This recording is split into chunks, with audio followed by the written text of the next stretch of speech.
E aí, pessoal? Então vamos a mais um vídeo aqui no canal do Professor Matheus Ciência Bio. Começando hoje então a falar sobre o início de tudo, a origem do universo.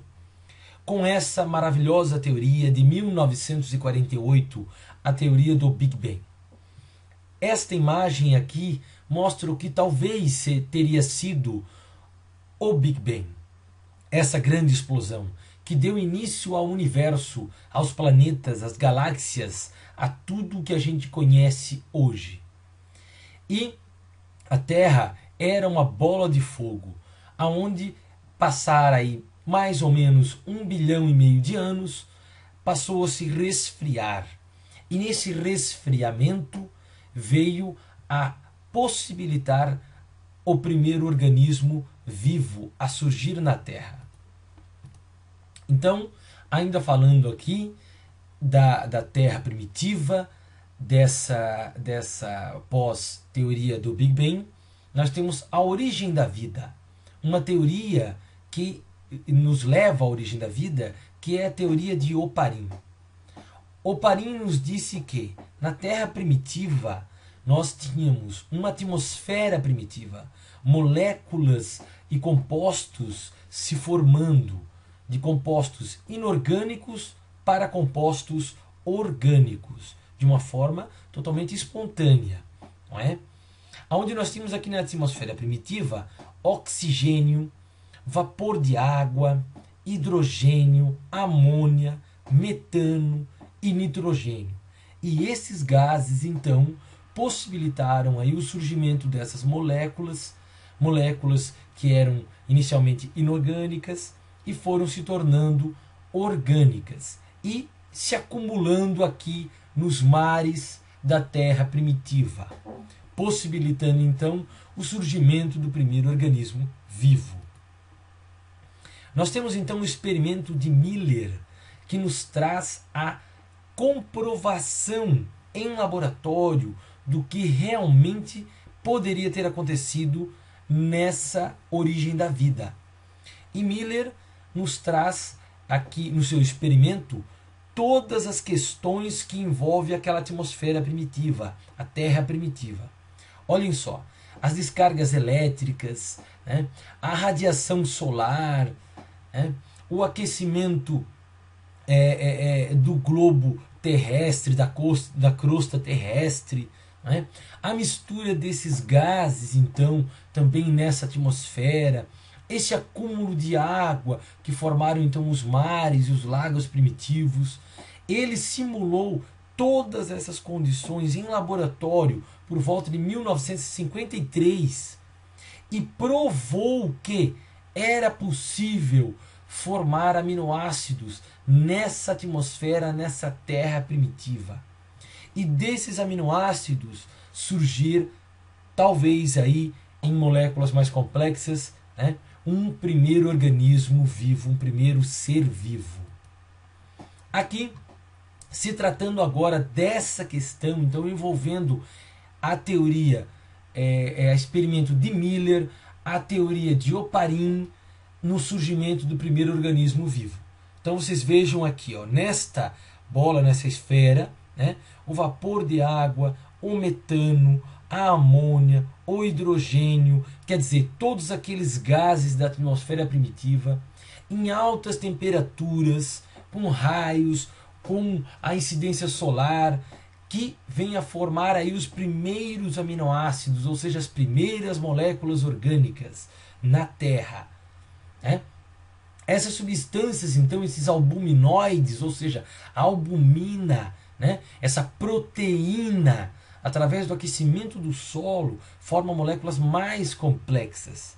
E essas moléculas mais complexas, naquela sopa primitiva do oceano, não é? Aqueles nutrientes todos lá espalhados nesse oceano, nos lagos, possibilitaram aí o surgimento dos primeiros genes, dos protogenes, moléculas com nucleoproteínas, quer dizer, o material genético aparecendo por aí, para formar o primeiro protótipo, digamos assim, de organismo vivo, que eram os coacervados. Essa camada proteica, né, envolta aqui com água, em um estado ainda coloidal, formando depois disso a primeira célula, a célula primitiva, a célula que deu origem a todos os outros organismos vivos na face da Terra. Aqui nós temos então, ainda falando da origem da vida, uma teoria trazida por Aristóteles lá por volta de 380 a.C., aonde ele traz a teoria chamada abiogênese. Ou seja, ele diz que com uma camiseta suja, mais um pouco de germe de trigo, mais algumas gororobas, seria igual a ratos. Ou seja, ele acreditava que, através dessa junção dessas substâncias, poderia haver aí o surgimento de ratos. Claro, para nós hoje, né, 2013, né, é uma ideia um tanto quanto absurda. Mas para a época, 380 a.C., era uma ideia aceitável. E a grande maior parte dos cientistas da época, dos pensadores da época, concordavam com Aristóteles, não é? Que colocava que através daquela massa, através daquela matéria bruta, existia um princípio ativo que fazia com que surgissem aí, né, seres vivos.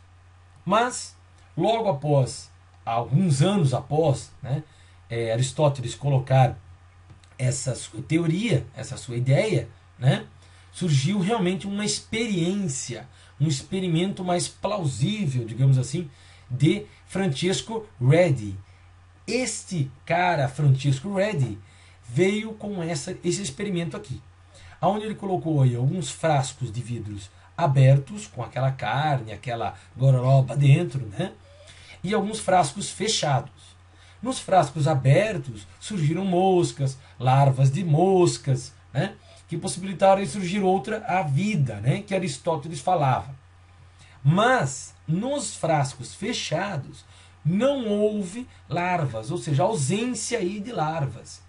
E Redi, com isso, disse que surgia a biogênese, que é a teoria que seres vivos vêm de outros seres vivos. Que era isso que Redi queria comprovar, ou seja, a teoria da biogênese. Mas, mesmo fazendo todo esse experimento e tal, Redi não conseguiu comprovar isso, por causa que os outros cientistas colocavam que faltou aí o princípio ativo que Aristóteles falava.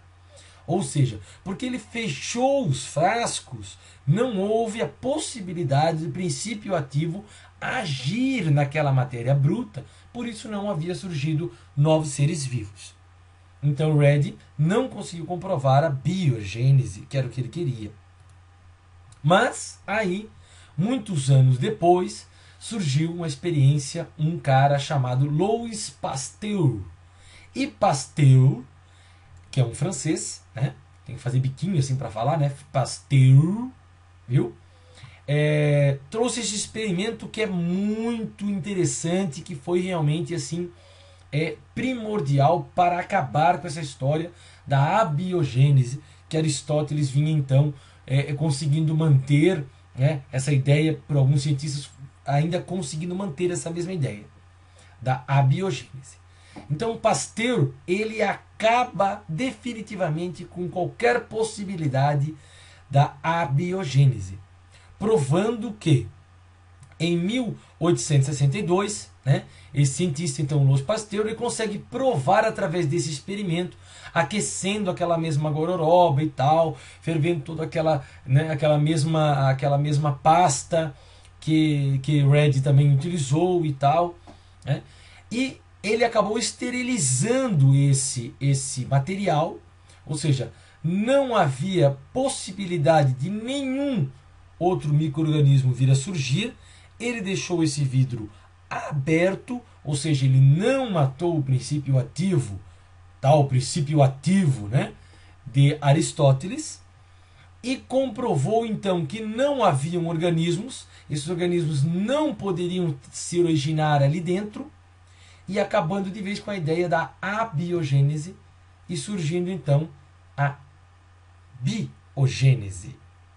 Louis Pasteur, se vocês lembram, foi o cara, né, que fez esse processo que hoje a gente conhece como pasteurização. Ou seja, a pasteurização vem justamente de Louis Pasteur. Nós temos vários alimentos que passam por esse processo hoje em dia. Não é? Nós temos o leite, nós temos o iogurte, são todos alimentos pasteurizados, devido a este grande pesquisador e cientista Louis Pasteur, que não só provou que a vida vem da vida, mas sim nos livrou aí, né, de micro-organismos, de problemas futuros com essas bactérias e organismos que podem até nos levar à morte, dependendo do caso. Valeu, pessoal, então por mais essa aula aqui no canal Ciência Bio.